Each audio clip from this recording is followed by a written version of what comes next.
Hi, I just started streaming early just to check all my technical setups and if anyone can hear me and what have you. So if you can hear me, it would be really cool if you could type a message in the box so that I know I'm not just talking to myself.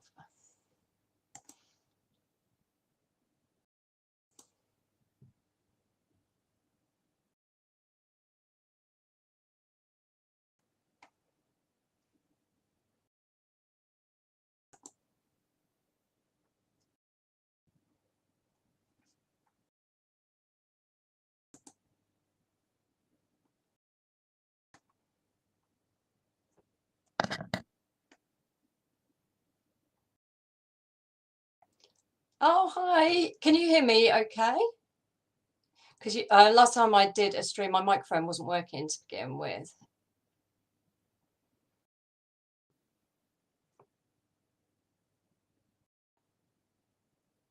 No.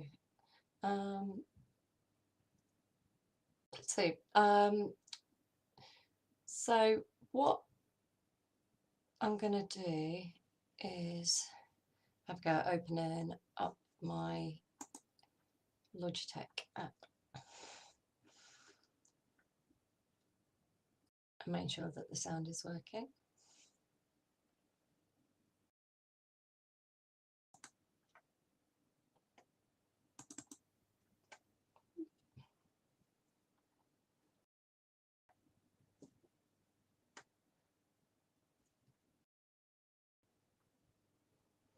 And yeah, what we do, we'll start going through the video through the slides in about 1 minute. You've done this one before, have you, Ritu? Oh, that's to be honest with you, we're just going to do some tips and tricks and just some revisions. So we'll have a little look and I'll just remind you like what the difference is between an attempt at a question, and we'll have a look at just reminding you of what you need to do. It's quite a good paper though. Did you do it in your English class or did you do it on your own?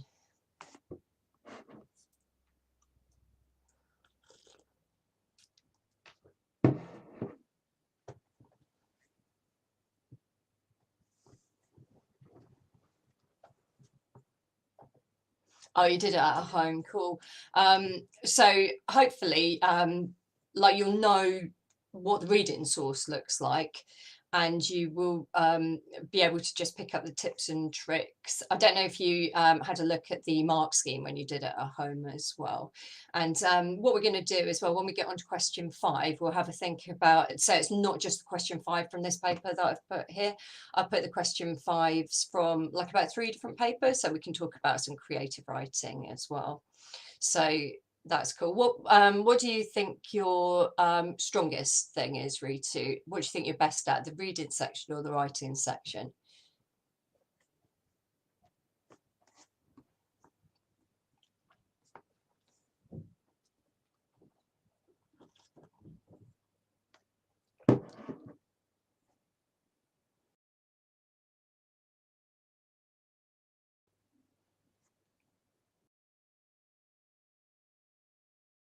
Probably question 1 and question, oh, well, you need to be good at question 1. This is a tricky one. So you have a look at this question 1 has got a bit of a trick on it. It's a little bit naughty. And that's why one of my top tips for question 1, I think that you should definitely use in the morning tomorrow.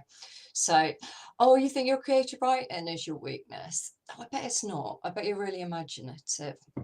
Anyway, I think that, yeah, it's gone 7:30 now. So I think that if we make a start having a look through this paper, so I am actually really excited that the proper exams are back this year. So it's normally, believe it or not, about 600,000 students, 600,000, so well over 500,000 students who sit the AQA paper 1. And we haven't had a proper summer of exams since June 2019. So that was the last time the proper big GCSE happened. So it's quite exciting to me that everyone's doing an exam again this year and not doing teacher assessed grades. So we just go through the front of the page again, just to do your reminders. So obviously in the exam hall, you write your centre number down. You probably did that in science this morning, and you know your candidate number, but on your card, and all you know, surname, first name, full name, and you have to sign it to say that that is your own work. So you do that as soon as the examiner lets you do that. It's an hour and 45, this one. So that means that you've got about a minute per mark, 1 minute per mark, plus 15 minutes to read and reread the sources. And about that leaves you about 5 minutes to check through your reading answers and about 5 minutes to check through your writing answers. So yeah, if you stick to about a minute per mark, then you should manage to get through the paper with a bit of time to spare to check. You can see it says down there 15 minutes to read through the source and all the 5 questions. Don't forget that although the creative writing is only 1 question, it's worth half of the marks on the paper. And I expect that many people have been advised by their teachers to do the creative writing first, and that's definitely something that I advise to most of the people in my class. But if you do it first, don't let it take more than 40 or 45 minutes, because otherwise you will not be able to finish the writing section. Okay, yeah, of course I will, Ritu. Yeah, I will have a look at your paper. Yeah, sure. I'm sure that you've done absolutely great though. So what you need to do, as it says on the front, is have a really good read through the source material and through the paper. And you kind of want to work with both of those at the same time. That's the way to go about it. So reading through the source, it's really, really, really important to read the blurb at the top. And this is for 2 main reasons. One reason, it helps to situate you inside the source. It gives you some clues. So if you can see here, it says this story is about a young married couple. One of them is called Zoe and the other one's called Jake, and it tells you that they're skiing, and it tells you where they're skiing in the French Pyrenean Mountains. And the other really useful thing, especially for question 3, is it tells you whereabouts it comes from. So it says this extract is from the beginning of a novel. So what we know, if it says it's from the beginning, we're looking for that establishment phase as we read through. So the kind of things that we're going to be looking out for is, how does the writer establish what the characters are like? How do they create the setting, a bit like at the beginning of the movie? So that's the beginning, that establishment phase. And the other thing you get at the beginning of a story quite often is a complication, and that's exactly what happens in this extract. Everything seems to be going beautifully on their honeymoon, and then there's like a skiing accident, and an avalanche comes and everything goes a little bit weird and crazy at the end. So from the beginning, if it tells you it's from the middle of a novel or the middle of a short story, then what you're going to be expecting is like kind of a climax. So maybe some action or some fighting, or maybe there's going to be a turning point. So everything seems to be going really well for the hero, but then everything changes, so something goes wrong. So that quite often happens in the middle. And where we've seen that before is the old T-Rex paper, which was, I think, from November 2018. So the one about the dinosaur. So it's like full of action because the men are going to try and shoot this dinosaur, and then there's a turning point as one of the men makes a really big mistake. So that's what happens at the middle. They don't often give us an ending. That would be quite a weird thing to do. But if you get an ending, that's going to be the falling action, and there should be like kind of loose ends being tied up and things like that. And I can't actually think of when they've ever done an ending, because I think it's quite difficult to write about. What they have done, like once, I think, is given a whole short story, and then we're looking for that whole Freytag's pyramid or story mountain or whatever you want to call it. So we've got our source there in front of us, and we've got the question paper in front of us too. So section A is the reading section. We've got question 1 here, and I'm just going to get my highlighter out. If I haven't bothered taking a highlighter, I've forgotten my pens in the morning, you can just circle or underline. make sure you do question 1 from lines 1 to 5. It says list 4 things. So I'm going to highlight that about Zoe's surroundings. So I'm going to highlight surroundings. So I'm going to write the word it by surroundings. And then I always put for question 1, do 1 for luck. So you can see just here I've written number 5 at the bottom. Always do 1 for luck. And we'll come back and look at question 1 and I'll tell you why. And this is a really good example here. So we're going to read on in the booklet. We've done that. Question 2, I'm going to annotate this question up a little bit as I'm reading through. And question 2 is all taken from lines 9 to 14.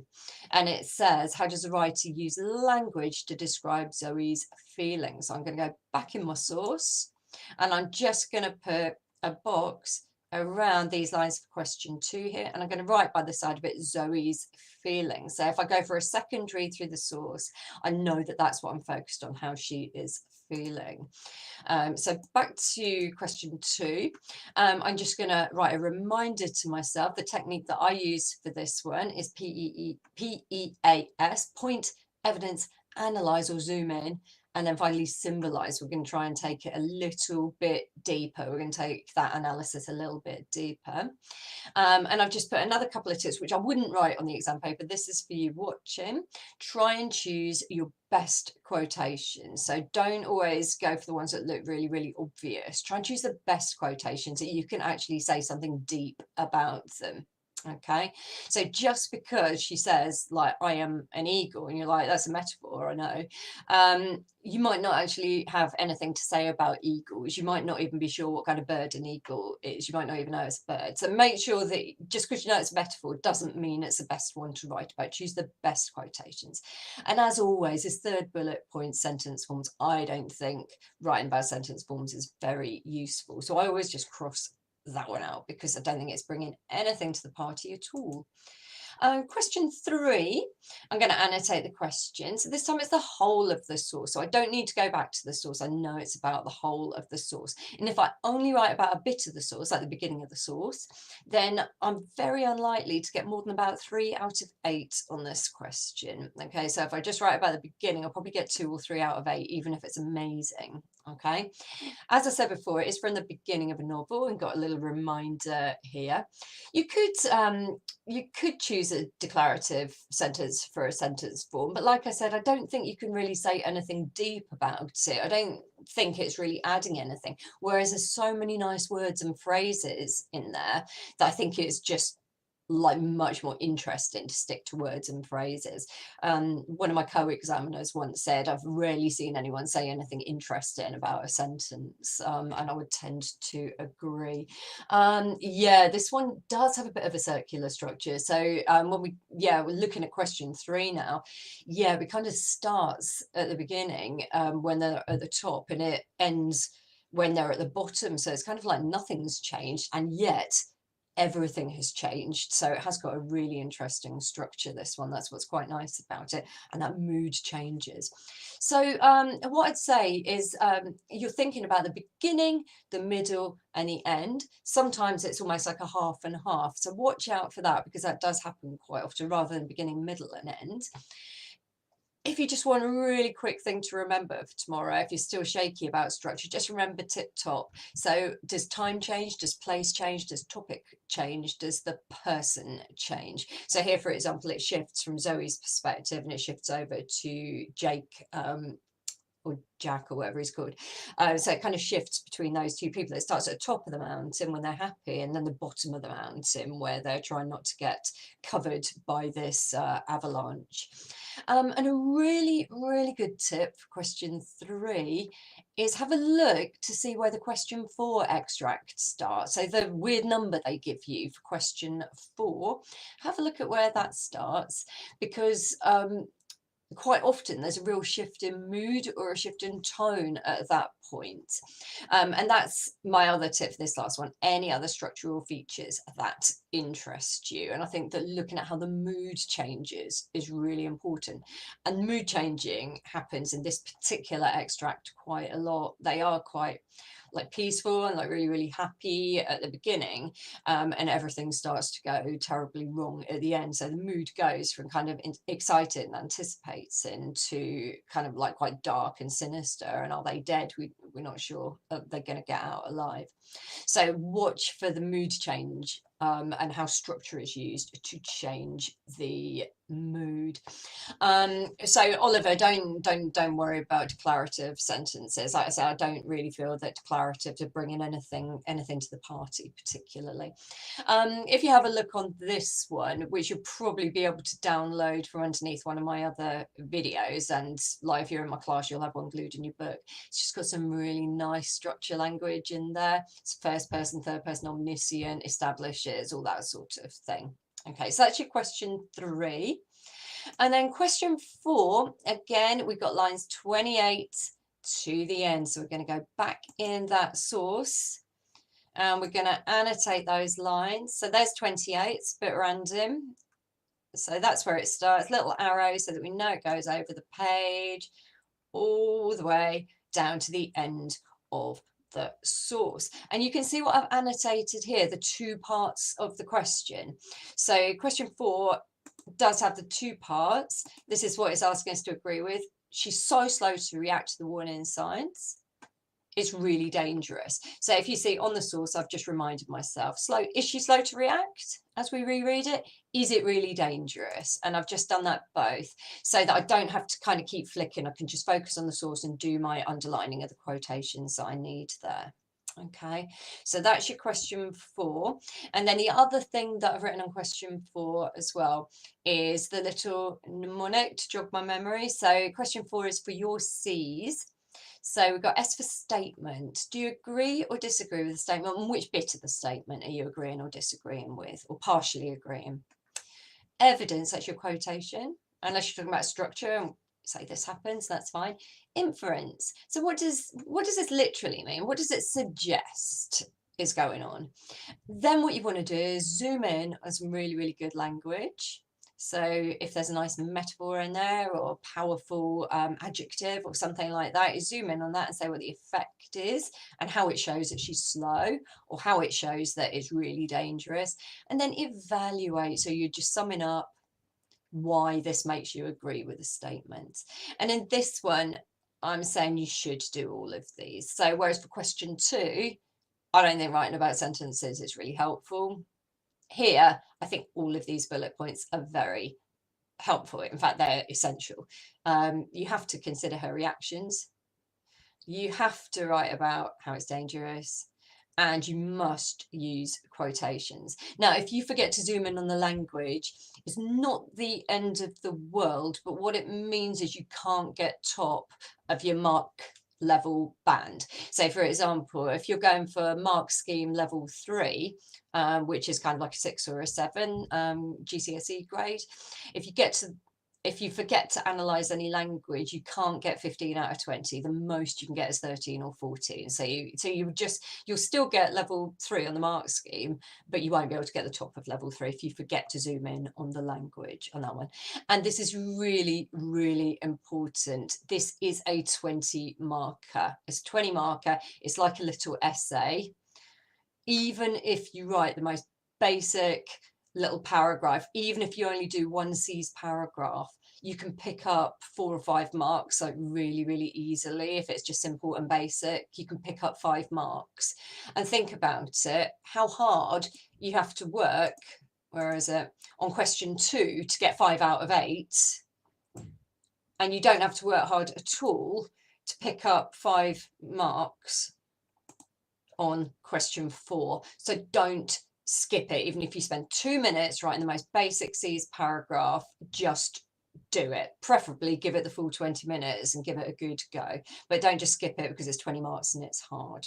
All right, so let's have a little look. How many paragraphs is ideal for question 4, Millie? So probably if you do some really, really detailed C's paragraphs, probably about 3, if you're really going into that detail.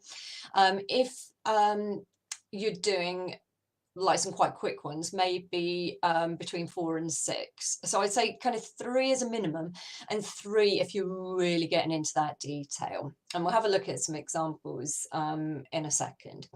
So we'll have a quick look at question 5. So Rita, you said this is the one that you were shaky on. Oliver, I think this one's the one that you're probably best at, but don't spend too long on it.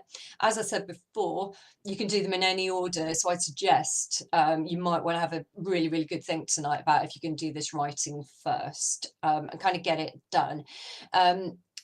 What I want to point out to you is this bit here. A lot of people forget to read this. Your school or college is asking students to contribute some creative writing for its website. So don't forget it is creative writing. But what it's given you here is your purpose and audience. Sometimes it's your local library is having a writing competition. Okay, sometimes it is a bit more vague, but I just want you to think about this. Look, it's for its website, school website, and you need to think about not too much, but think a little bit about who's going to read the school website. So maybe year 5s and 6s who are thinking of going to your school. So 9 and 10-year-olds, they might be reading your story on the school website.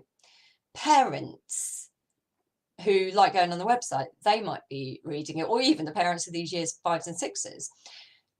When Ofsted, the school inspectors, are going to do a visit, they go on the school website first. That's one of the things they have to do before they come and visit. So they could be reading the school website. No, it's pretend, but think about it when you're writing your story. Other people who go to the school could be reading that. You might have some year 7s who like don't kind of close their ears to swearing and things like that. And then people who might want to come and work at your school, they might read the school website as well. So they've got things to talk about, interviews like teaching assistants and teachers and all sorts of things. And therefore, these are not things that you should include in your writing. So you could do kind of a mild horror, a bit of a zombie story if you must. Zombies don't always get the best marks. So you could do a bit of horror or a bit of violence, but it needs to be appropriate, like for a 9-year-old to read or for a school inspector to read. So not really gruesome, horrible, Stephen King kind of Saw horror. No, just don't. And bloody violence, just no. Don't use swearing. I always think that I say something like, I just said bloody in a different meaning, but something like, oh, bloody hell, said the farmer. That's probably about as far as you can go. Okay, so nothing ruder than that. In fact, just avoid swearing, really. And then all these other things that teenagers sometimes, for some reason, want to write about. Your GCSE exam is not the time to explore issues of physical or emotional abuse. It's not a time to start writing something really personal or pretending to be really personal about suicide or self-harm. And as an examiner, I have a button on my software, which is the escalate button. And if I read anything like this, or drugs as well, anything about drug taking or alcohol taking, like anything like that, I am going to escalate that because that's child protection issue. And that could be quite embarrassing for you if you're staying on for sixth form at any school, because that will go back to your school and it'll have to be investigated to make sure it's not based on real life. Because we all have a reporting duty, and if we think that might be something that you know about, we have to. Also, if you write crude swear words on your paper, either in your story or graffitied on your paper, again, we have to escalate it. And yeah, I just had training on that the other day, so just don't, because it doesn't, it's embarrassing for your school and for yourself, possibly could come back on you. So just think about that when you're writing. The last thing before we look a little bit more at all the separate questions is make your writing clear and you will pass your GCSE.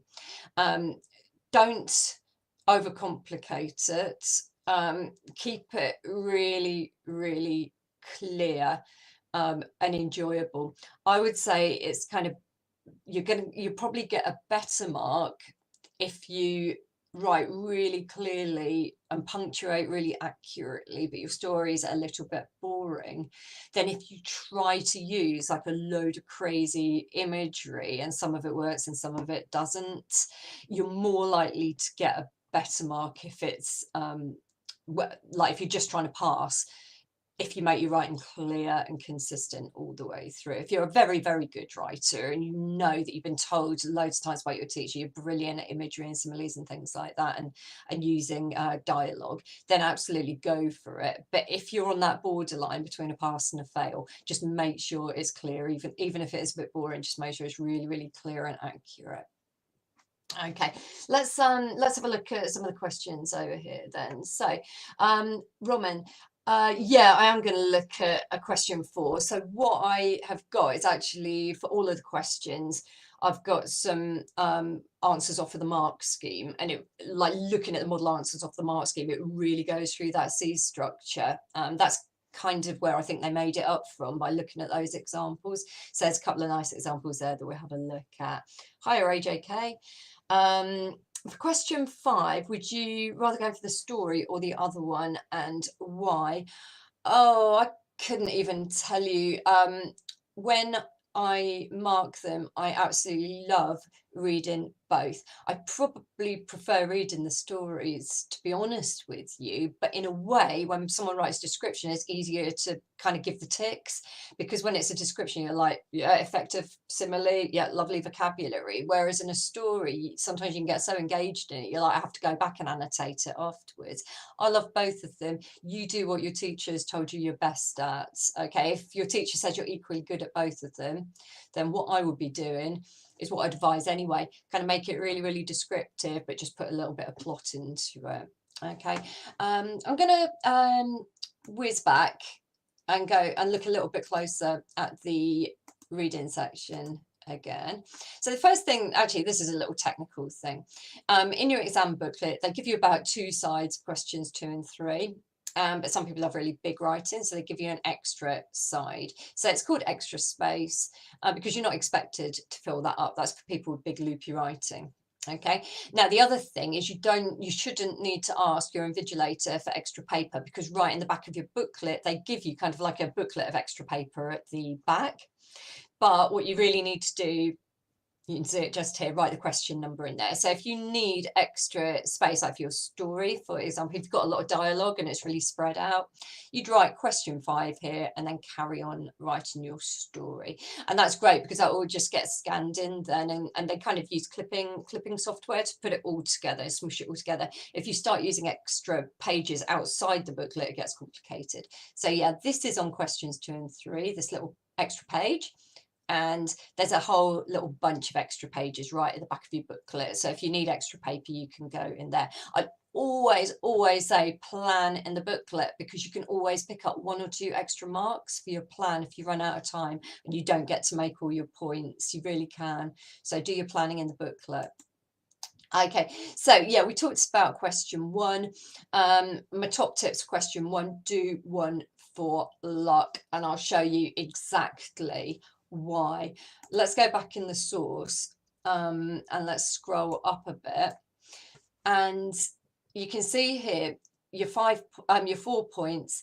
What are her surroundings like? It was snowing.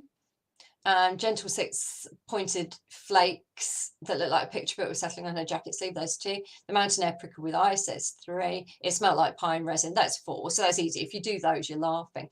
But when I was marking this exam, loads of people, can you see what I've circled here?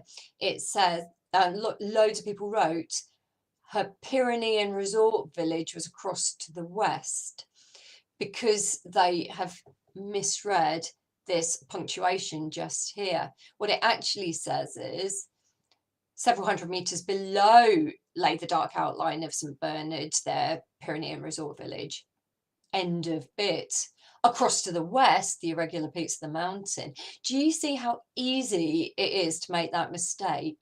And that is why I always say do one for luck. I see clever students making silly mistakes like that and getting 3 out of 4. Everyone should be getting 4 out of 4 on question 1. That could be the difference between an 8 and a 9. like probably more importantly for a lot of people, could be a difference between a 3 and a 4. Okay, so do 1 for luck. Okay, let's have a look at the questions. How do I make good use of my time? For question 2, I end up spending too much time on it. Oh, Melon, you need to really use the clock in the exam hall there. Try and use 8 minutes. Try not to go over 10 minutes max. Okay, don't get stressed, guys. You're going to do absolutely brilliantly. I'll go back to ramen as well. I normally go for a story, but in my recent mock, I had to use a time skip, something on the lines of 2 years later. And once I got back, I was told not to. No, I tell you why, Roman. I'm doing a kind of a 2 years later or a cliffhanger. It's a bit year 6, isn't it? Do you know what I mean? It's a bit cliched, that kind of like like when you're being a bit cliched, you normally end up maybe in upper or lower level 2, which is kind of like a GCSE overall 3 grade. So yeah, do you remember what I was saying before? Just kind of keep it quite clear and simple. And yeah, you're like, oh, it's a bit boring. And actually 2 years forwards would have been much more interesting. Yeah, it would if you're writing a book, but you know what, you're writing a really small little story in an exam. So keep it kind of clear. I think that's good advice from your teacher there. Avoid like cliches. Right, so yeah, don't stress.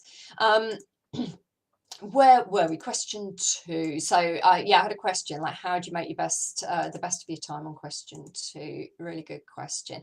So I said when we went through it the first time, the best way to make good use of your time on question 2 is to make sure you pick out the best quotations in the first place. Okay, so if we're having a look at this one, there are a few moments in life that come as clear and pure as ice. So if you did something like you zoomed in on clear and pure as ice, and you took it out of context. So Zoe is having an absolute moment of clarity here. It's like this is the most perfect moment of her life and she wants to kind of hold it in a picture. You can analyze that and do something quite beautiful with it. But you can see how like you could waste your time by going pure as ice shows it's really pure, and ice conveys innocence, cold shows she's emotionally icy, and it's not in the context at all. So you're only going to get maybe max 3 out of 8. So make sure you're really putting your quotations into context, and don't panic. So actually spend a little bit longer choosing the good quotation and then really zoom in on those quotations, but do it in context of what's being said. Again, it's a bit like the reverse of the question 5. Don't do the cliches. Okay, yeah. So should we have a look at these? And I'll just remind you. So this is all off the mark scheme, these answers. And the chief examiner who wrote the mark scheme has kind of highlighted them all up. So level 1 is going to get you in your GCSEs a much lower mark, I think, than all of you want if you're watching a stream the night before the exam. So it's about simple and limited. So, you know, those PEA paragraphs, there's your point. It says evidence. Everywhere there was snow and silence, snow and silence. So the words are repeated. So a bit of terminology there, to be fair, to make it seem like she really liked the snow. She liked how quiet it was. Can you see? It's not really limited because they've done a PEA, but it's very basic, very simple. So I'd probably get a 1 out of 8. And then if they did another one like that, another little paragraph like that, I'd probably get a 2 out of 8.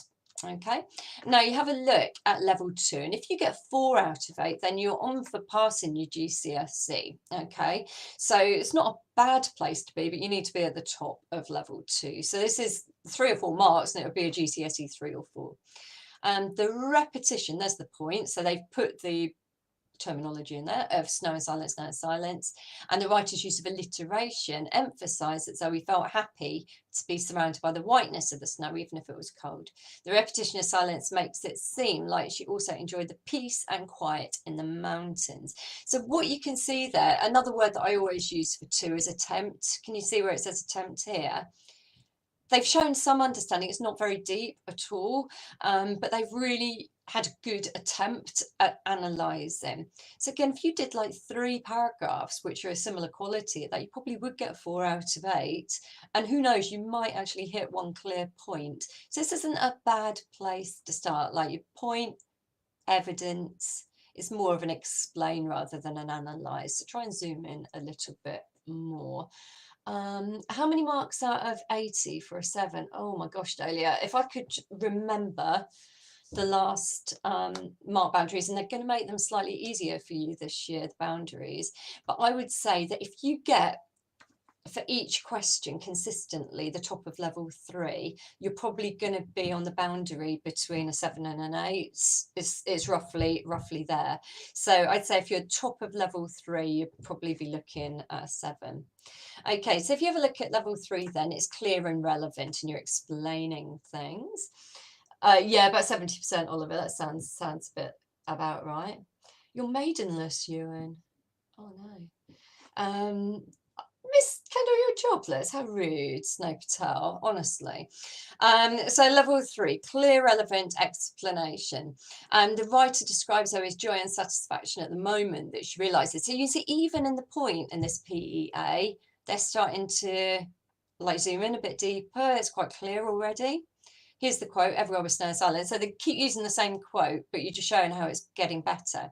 Using everywhere shows that Zoe feels she's surrounded by nothing except pure whiteness and complete quiet, with the repetition and alliteration emphasising how breathtaking she finds it. The metaphor, the complete arrest of life, suggests that Zoe feels she and the world around her has stopped dead and there's nothing but the snow and the stillness. So you can see actually there's 2 PEAs in there. So they do this PEA and then just kind of follow it straight on with another one down here, and both of them they've really zoomed in on the effects as well. So that's a really nice answer. I'd probably be giving that a 6 already. It's definitely like a 5.5. So I think one more point and that's going to be a 6 just there.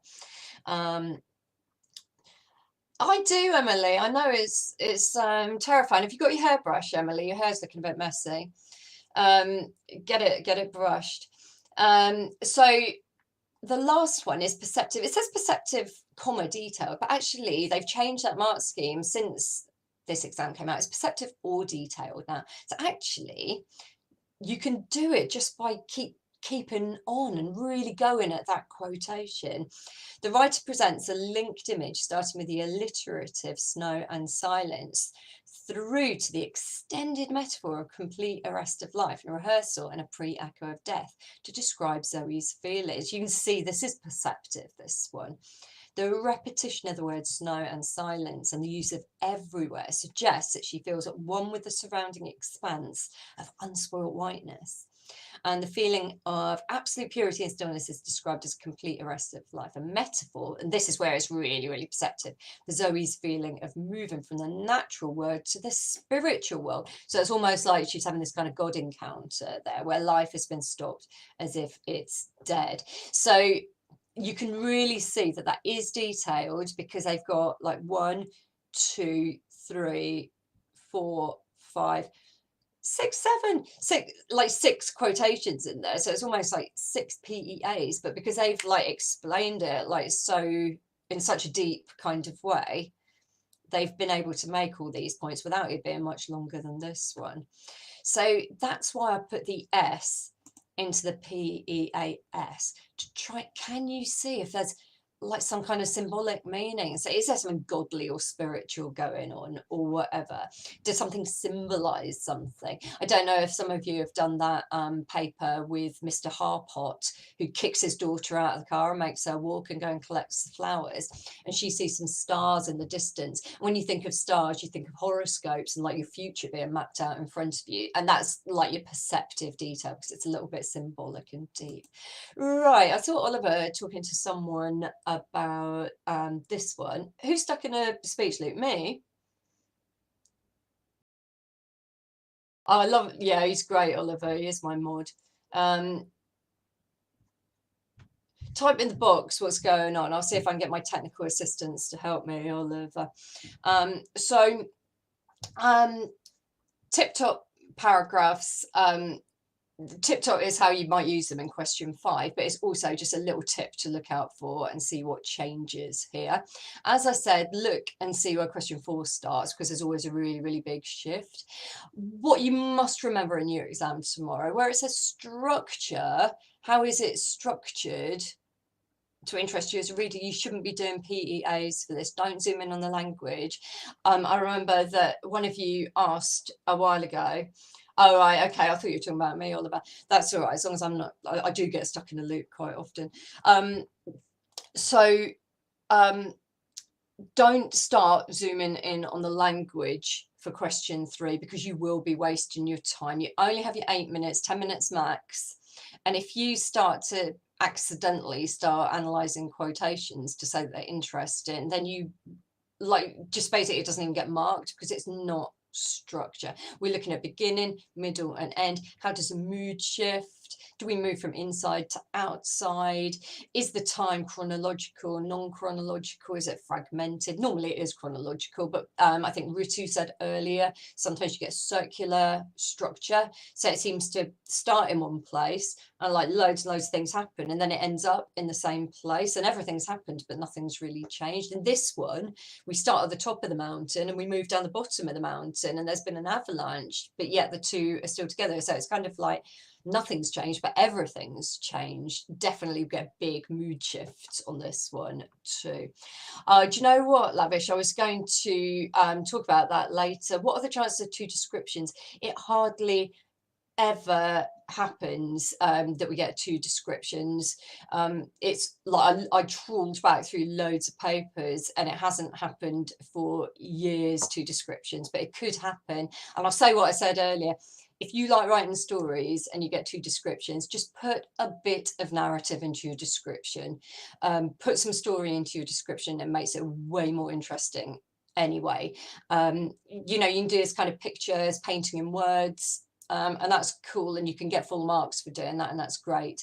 But if you've actually got a bit of a story to it, it's much more entertaining for me to read. Do I think that the literature will be on Banquo in Macbeth? I'll stick to language. Yeah, it could be on Macbeth. I think it's going to be on Macbeth, not Lady Macbeth. I do think that, but who knows? I have absolutely no idea. I'm trying to predict the A-level questions as well at the moment. So let's have a little look at how you can get your marks for question 3. Question 3, it's kind of easy to pick up middle marks. It really, really is. So this is our simple one. The text begins with Zoe in the mountains. Then Jake joins her. So we know it's going to be about 2 of them. Then they begin skiing down the mountain and get in trouble. At the end, it's black. 2 out of 8. How easy is that? Like 2 sentences. Don't tell me anyone can't get 2 out of 8 for this, even if you've only got 30 seconds left and you've messed up your timings. So just have a go. Like I said with question 4, just have a go, get something down. Everyone can get 4 out of 8 for this as well. Really similarly, just say what happens and why the writer does it. At the beginning, the writer focuses our attention on Zoe, who's enjoying being in the mountains because it's quiet. Then she's joined by the second character, Jake. They begin their ski down the mountains. It's still pretty simple, isn't it? They're just saying what happens. As they ski, they begin to realise that is a problem. So there's our shift in mood, an attempt to comment on the effects. Then is doing a lot of work in this answer. Zoe hears a rumble, which soon becomes a roaring in her ears. So we know something bad is going to happen. So again, it's an attempt to say what the effect is. Not a great attempt, but it's an attempt. In the final line, it goes black.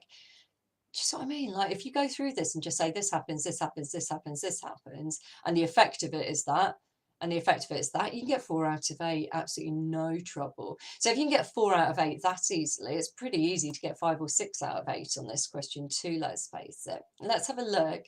The text begins in the mountains. Our attention, so it's focused on the reader now, which is the question, is focused on a single character, Zoe. She's enjoying the stillness and beauty of the place. So trying to explain the effect. Yeah, why she's breathing in the cold air. She's loving it at this moment. When the second character, Jake, joins her, they both appreciate the tranquility and the silence. They start to ski down the mountain.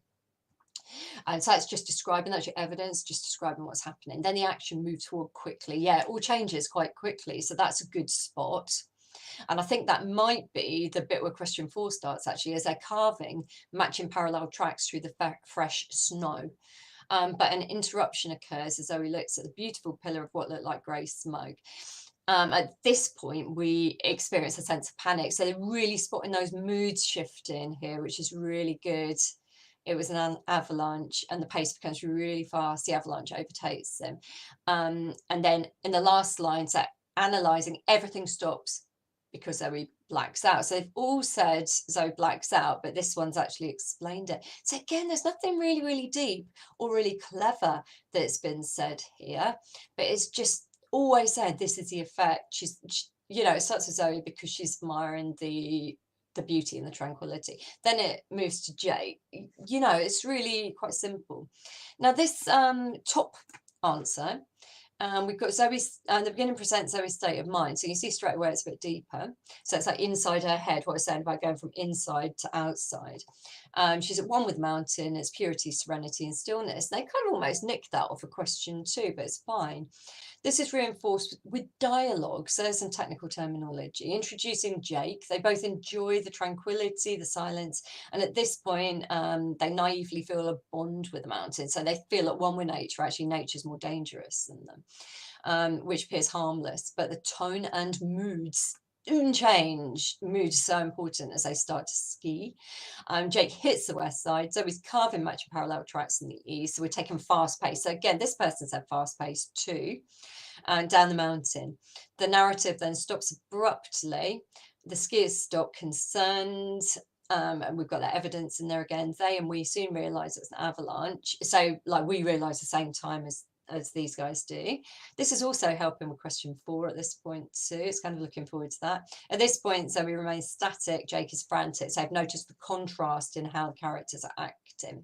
Okay, so hopefully you can see again how we're going from a really low GCSE grade here to a kind of a pass-fail borderline kind of answer. If you're at the top of that, you're going to pass. That's great. Up to your kind of 5s, 6s, and even 7s in our level 3 response, and then our 8s and 9s in this really detailed answer. SR's gone a little bit crazy in the chat. Okay, so meat-free burgers. No, we're not doing that today. Maybe if we do a paper 2 read through, we will. Okay, right. No, nothing useful in the chat. Right then, so question 4, and I know that someone said, let's have a little look at a C's paragraph. Okay, so you see that C's is just a really little variation on what you've probably done in school, like PEA or PEE. It's just really focused on the mark scheme here. So I think even if we look at level 1, we can see them doing a C's. So here, the statement is dangerous. I don't think Zoe understands the danger. So they're basically saying they disagree with the statement. She ignored, or no, they agree with it, that Zoe doesn't realise. So I agree with the statement because she doesn't understand the danger. She ignores the rumble. Those are evidence. She doesn't realise until later it's an avalanche. It's not very good inference, but it's kind of inference. The writer makes the situation sound dangerous by saying the snow is like a tsunami at sea. So there's more evidence. So maybe they're going to try and zoom in on. Zoe is twisting, which makes it seem like she's all over the place. So they've tried to zoom in there. So that's like a C's without the evaluation at the end. But they've kind of evaluated it through. Okay, so it's quite a good example of a very, very basic little C's paragraph. Let's have a look at the next one. I can't believe that Zoe's so slow to react. So they're addressing the statement. That's the essences. She feels here's our evidence, small slab of snow snipped from underneath her. There's your evidence. And here's a rumble. So another little bit of evidence. Lovely go at doing some inference here. She doesn't realise she's in danger. Even when she sees grey smoke unfurling, she thinks it's beautiful. So some more evidence there. She hasn't zoomed in this student at all yet, or he. It's only when she sees Jake skiing towards her, she realises something is wrong. From then on, the situation does sound dangerous. So back to statement again. So you've got statement again. The writer uses words like twisting, spinning, turning, evidence. To make the story speed up, there's our zoom in. To make the story speed up. So it's a bit of an attempt rather than a clear effort. It seems like everything is happening at once. Another little zoom in there. He also says snow is like a tsunami at sea, so it's powerful and serious. Another zoom in. And again, not really evaluation. it's not really evaluating so much. Okay, so I think that's a really good level 2 answer, to be honest. If I got that in front of me, that's all they wrote, no other paragraphs, it'd probably be an 8. Or even a 9. If they did another couple of paragraphs similar to that, it probably would be a 10 out of 20. It's becoming clear. It's a really decent answer.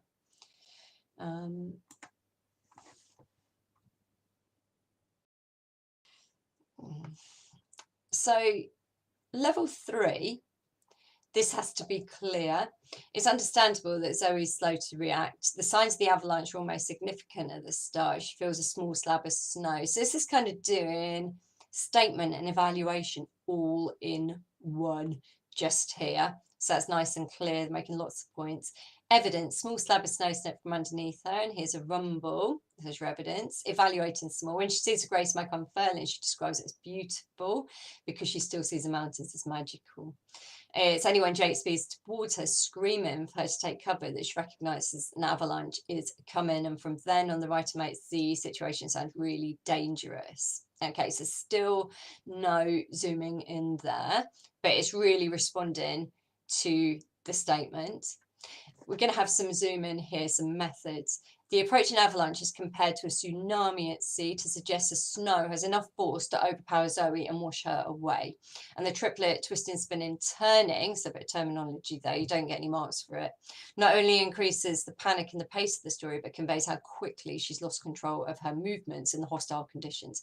So can you see the difference between, it makes it seem like she's all over the place, which is simple, to it increases the panic and pace of the story, but conveys how quickly she's lost control of her movements in the hostile conditions. And that's a really, really clear. They're making exactly the same point, but this one is so clear and detailed, whereas that one was really simple and basic. Okay, so last one is our perceptive and detailed one. So line 28 starts the word but. That alerts the reader to a change of some kind. I told you that's for structure as well. Zoe's still lost in her previous trance-like state, revealing her the exquisite beauty of her surrounding stillness. This is why I believe her slow reaction is understandable, and she barely registers a small slab of snow slip from underneath her. And the rumble. So really evaluative and lots of evidence in there too. Even when she sees grey smoke unfurling in silky banners, she unknowingly and naively describes it as beautiful. So some really lovely evaluative points here, but still no zooming in. So we do need that zooming in. It takes Jake, who acts as a structural catalyst, so structure other than language. They've zoomed in on here, good. So we need Jake to get things going, to move the plot forward and make her realise the threat and how vulnerable they are. So this is really, really convincing, like it says over here. The writer makes the situation sound dangerous through his choice of imagery. And the simile, like a tsunami at sea, so terminology is helping the answer, even though you don't get extra marks for it, implying the snow is savagely hurtling towards Zoe. So yeah, tsunami, they move really quickly and they're really deadly. So that's what it's getting to here. About to submerge and obliterate any life forms in this way. Can you see how detailed this is, this zooming in here? The triplet twisting, spinning, turning reinforces the tone of violence. So again, this is so much better than like, oh, she's all over the place. It's really saying like how she's all over the place. She's lost control. She's overwhelmed. The avalanche is destructive. There we go. Okay, so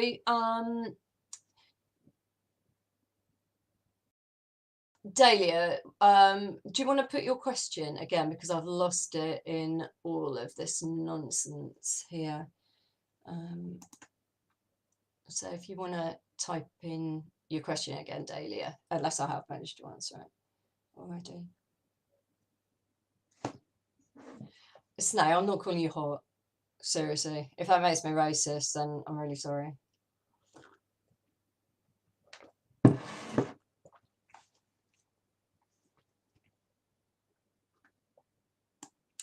Okay, let's have a look at question 5 then. So this is the actual one of the exam paper that we've been doing, so November 19.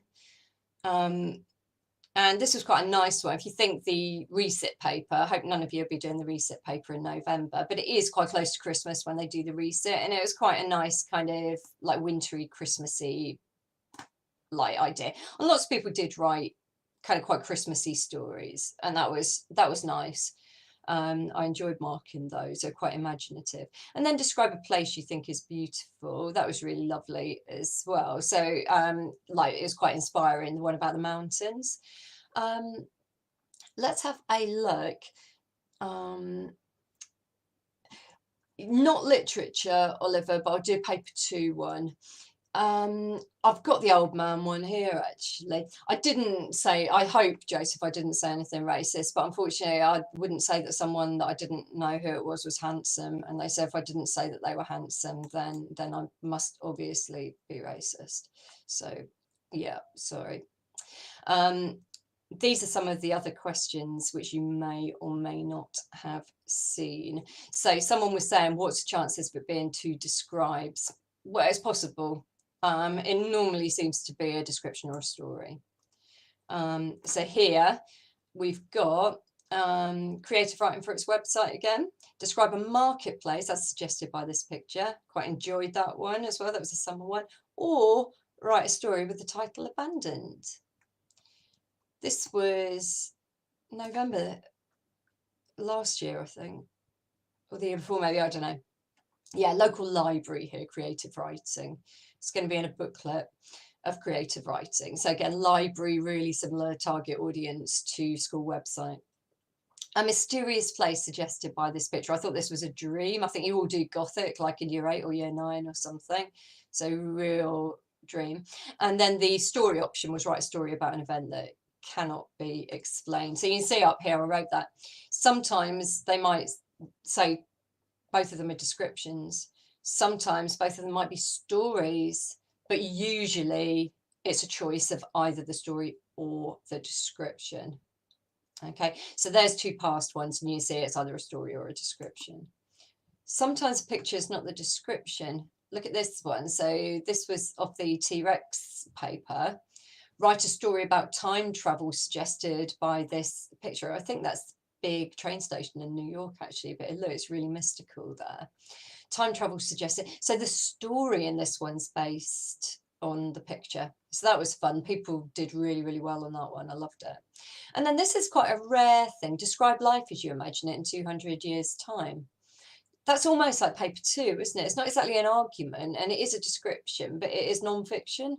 That doesn't happen very often, that you can kind of write in a more journalistic style. So that was fun. And then this one, oh, I'm sorry, AQA, but this one was hateful to Mark. This gnarly old man. And yeah, lots of people doing description of him. Oh, so many people talking about the blackheads on his nose. It was horrible. And then the other option is write a story about a time when things turn out unexpectedly. Okay, so an arterial problem. Yeah, or they had the wrinkles under his eyes like trees and branches. Yeah, I didn't really enjoy that, marking those ones so much. Okay, let's have a little some tips for you. And I'm sure I typed up somewhere else. So I always say this anyway. Let's look at this one here. You've got a choice of describing a marketplace or write a story with the title Abandoned.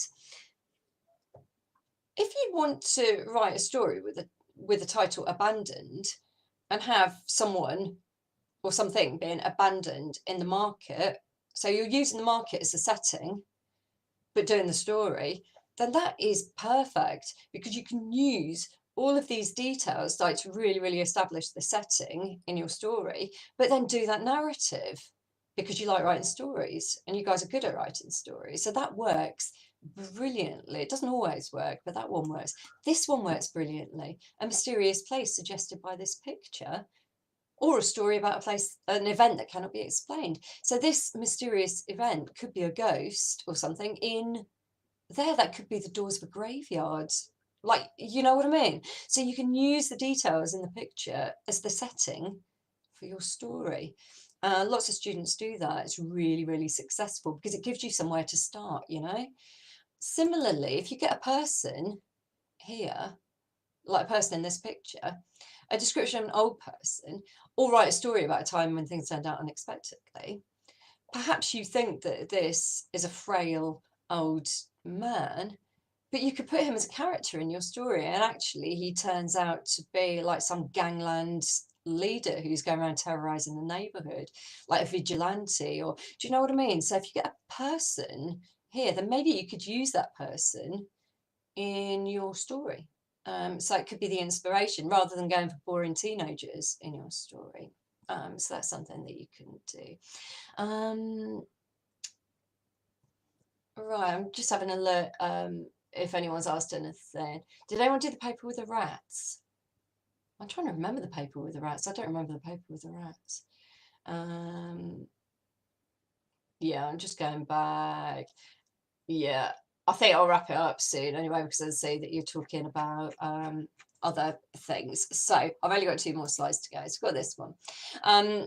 If you're doing the description, it's quite nice to do a contrast, okay? So if they give you a setting, for example, do you remember there was that one, someone's sitting by a lake, looking out over the lake, and they're on their own, isolated. There was another one with people on the beach.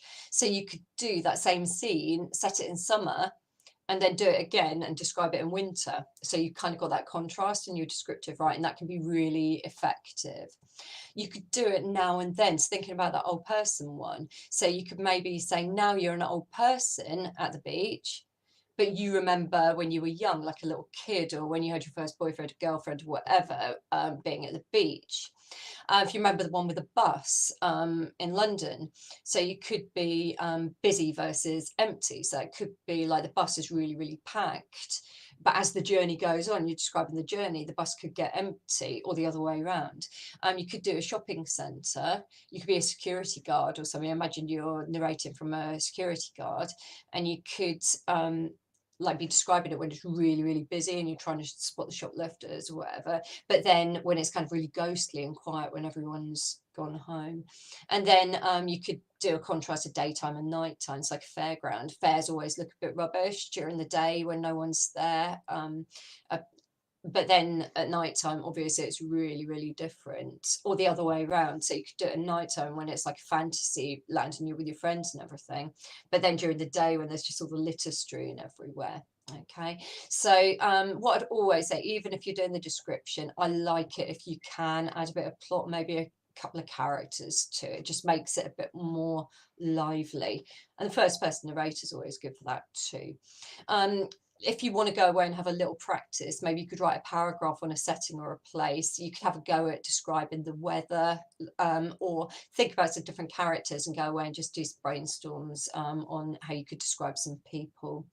If you're going to do the story, reinforcing what I said before, even if you're really, really, really good writer, you've still only got 40 minutes to write this. Keep your plot fairly simple. You can have a clever twist or something. Anyone from my class, you'll remember Sky's story about the photographer, like that, where that was a twist, obviously, at the end. So something like that was a really simple story, but it just had that twist. So if you can think of something clever in the exam, like twist, that would be amazing. Don't put more than 3 or 4 characters in your story because it becomes too complicated. And in a story you can write in 3 sides or 4 sides or whatever. You haven't got time to introduce more characters. You're not writing a novel. If you're on that borderline between a 3 and a 4, please don't write about your mates. Me and my mates was downtown. No one cares about your mates, seriously. You can have a friend in it.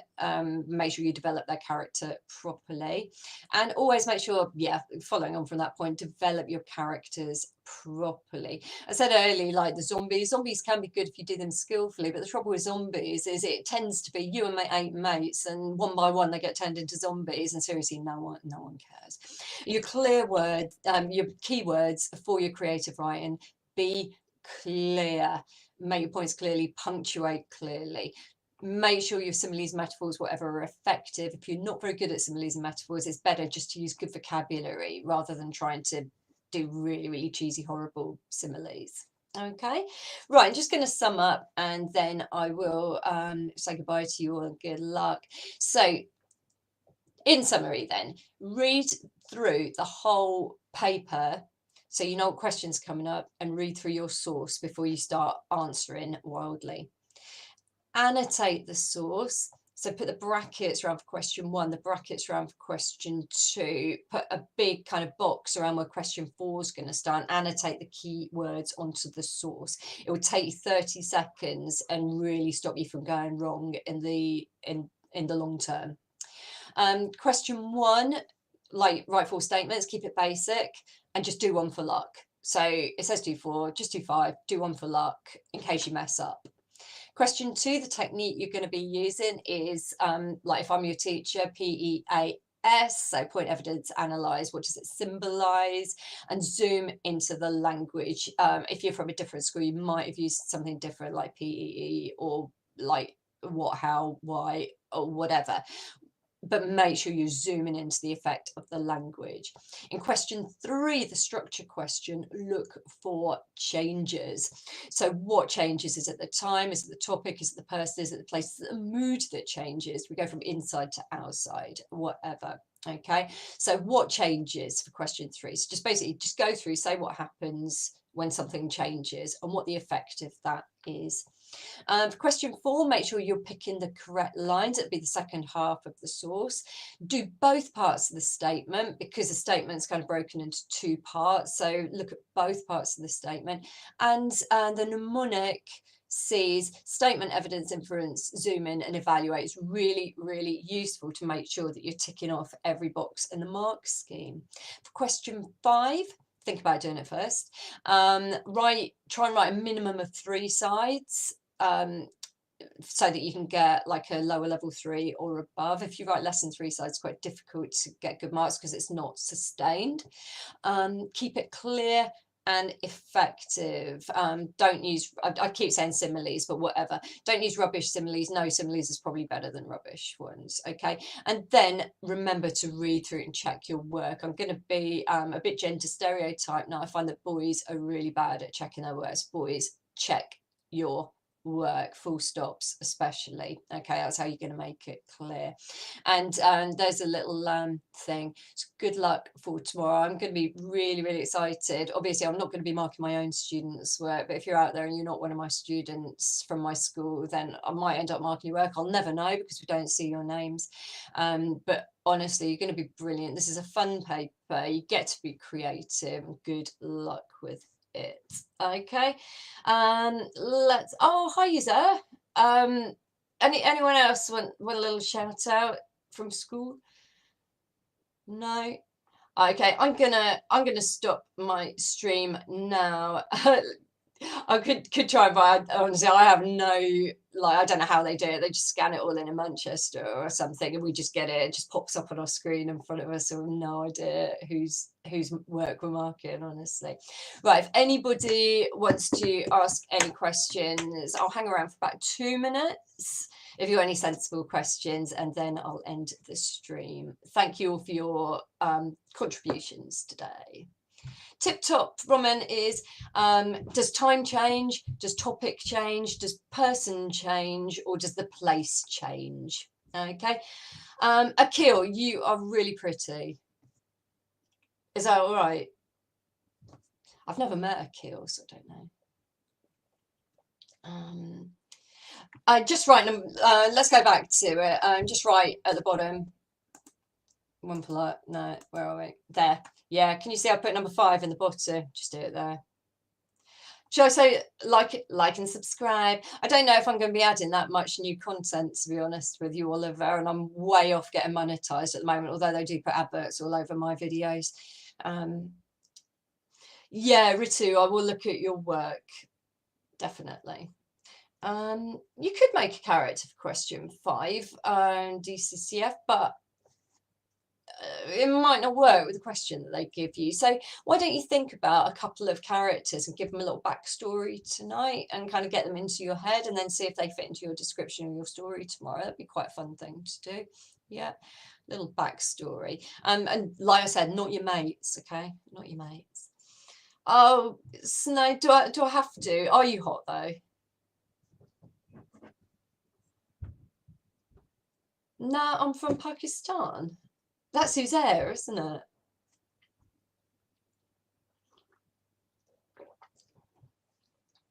Okay. Right, I'm going to say good night then. Thanks ever so much for joining us. Thanks to everyone who asked sensible questions, and really, really good luck tomorrow. I hope it's a nice paper as well. Bye.